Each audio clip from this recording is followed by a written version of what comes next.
trading war stories. We outlaws on the rise, jealous niggas are the spies. Looking. What's going on, YouTube family? Question for the day. Have you ever thought about if you did over 2 decades in prison and you still had 121 more years to do? Well, today we'll be talking about the homie Printess Williams, someone I know personally.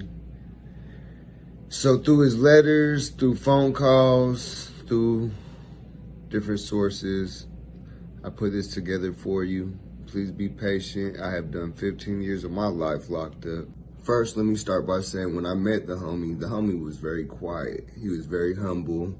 All he did was work out, read, and he was a porter in Lorraine Correctional Institution. Always been the super Crip. So when they told me he was a Crip, I blew down on the homie. We get to talking and he tells me how he's changing his life around and he got some books that he's trying to put together and write.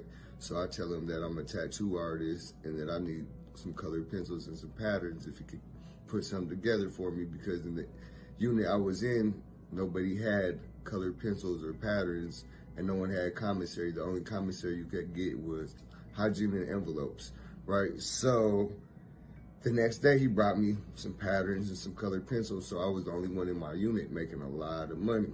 So in my mind, I said, all right, man, this is a righteous homie, you know what I'm saying? He got his head in the right spot. He's trying to do positive stuff.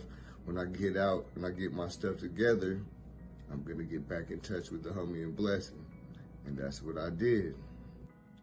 So without further delay, this is the story of Printess Williams. I encourage you to stay to the end. He wrote me a letter, and I basically dissected the letter because some of the stuff was personal stuff that we're trying to acquire, such as podcasts, etc. So I just took some notes out. Printess Williams, he was born December 30th, 1978, Toledo, Ohio.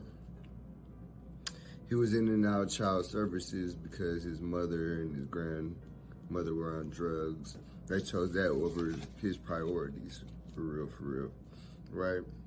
He started gangbanging early. From what he told me, you know, he brought the gear gang Crips to Toledo.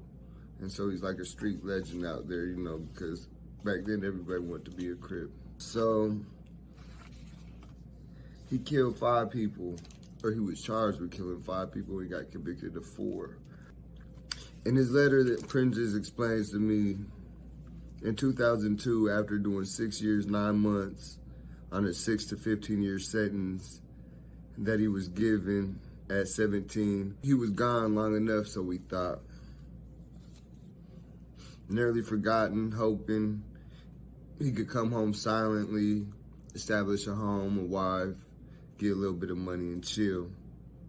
Instead, when he touched down, he realized the majority of all the gang members, the people that sold drugs, and the police, etc., had him locked in their sights.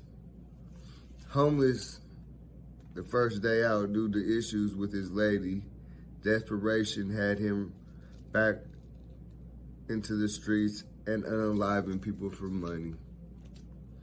He went on the run with what would become his wife, having unalived for her family. Once back in jail, he was snaked by an associate that turned in-house informant. He mentions the name in the letter, but that's not the purpose of this video. Turning state evidence against him, he sat nearly 2 years fighting 4 bodies, 2 death penalty cases. He learned his wife and his eldest brother were having an affair. For 7 months, he had to act like he didn't know. Some sort of domestic dispute.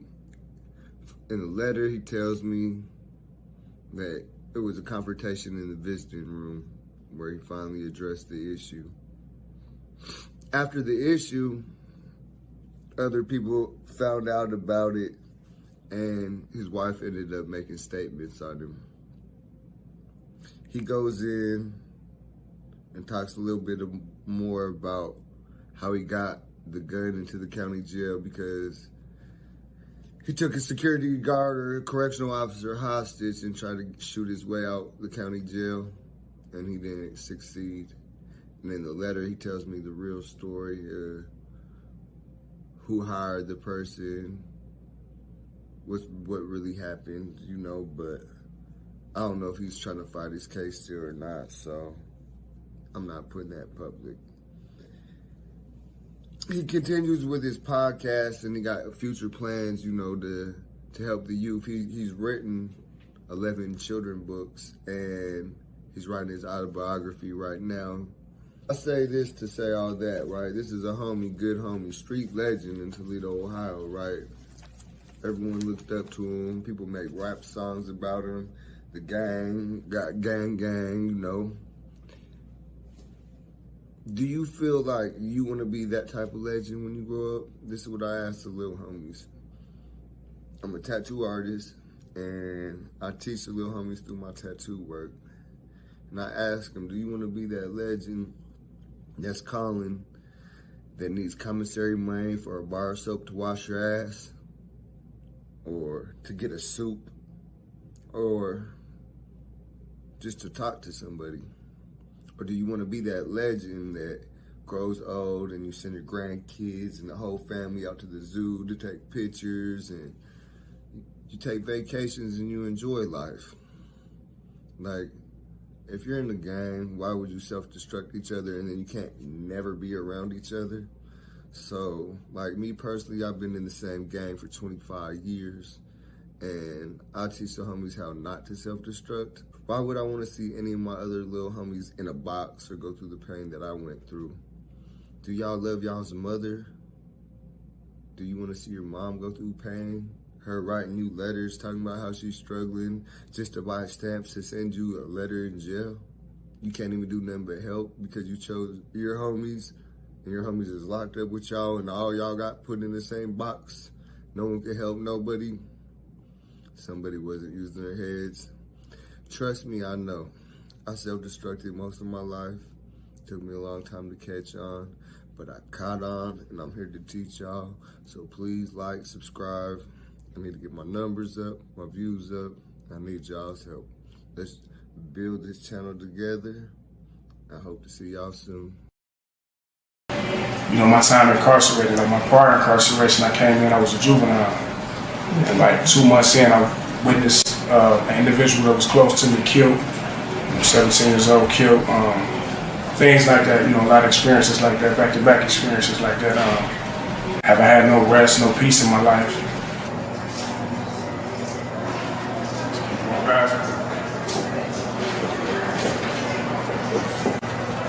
Placed it to the custody of my grandmother, who herself was a young lady struggling with life and had her priorities kind of mixed up, to the point where she couldn't tell me that she didn't really know how to raise a child. You know what I mean? She didn't raise her daughter right, let alone her. And as a result of things that took place in her custody, I was placed into foster care permanently, I think when I was 8. And it's been a story pretty much been in foster care and juvenile facilities in the streets since 8.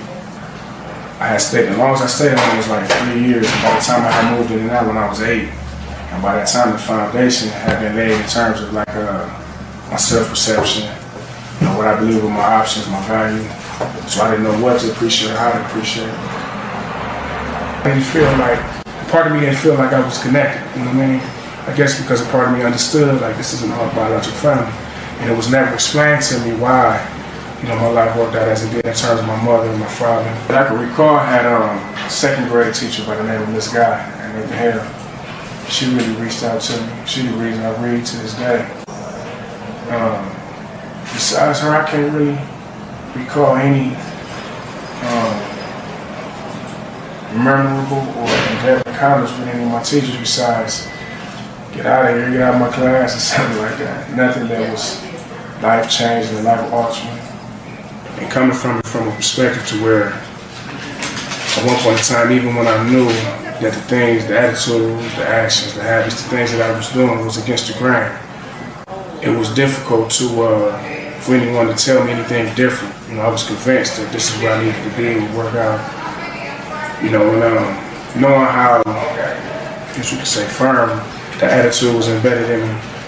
I know that in order to reach individuals that's caught up in their life right now, you know, to tell them like to change or to quit or to get out, it's a lot of majority of them. They wouldn't even, like I deal with it now, they wouldn't respond to it. So the thing, my focus now is to tell them, you know, to try to encourage them that it's not wrong to come together with your own. It's not wrong. We've been doing that since the beginning of time in terms of our history and things of that nature, but it's our methods that is actually killing us, you know, and in terms of identifying another person as different or even alien to you, or even rival to you because of where they come from or what neighborhood, what street they was born on or live on or what colors they wear. That's in vain. You know, that's a lifestyle in vain. First thing I believe in relation to those that aren't caught up, that still have potential and things of that nature to take, they need to be shown and encouraged to recognize what their options are. That's a big thing. If you're already convinced that you can't be nothing, can't do nothing, and that, you know, even though you do have a mother and that you go to school there because your neighbor who look like you might be the same age as you know, because he lived like he lived, but you gotta live like that. That's your option. That's your highest option. You know, if you are convinced of that, you know, yeah, that's gonna influence a lot of your decisions. But if you're convinced, if you're shown that you don't necessarily have to be in, you don't have to be in. And then not only are you told that, but you're shown options and methods and ways to engage different paths and different walks of life, then, you know, that's where you will get to seeing different results.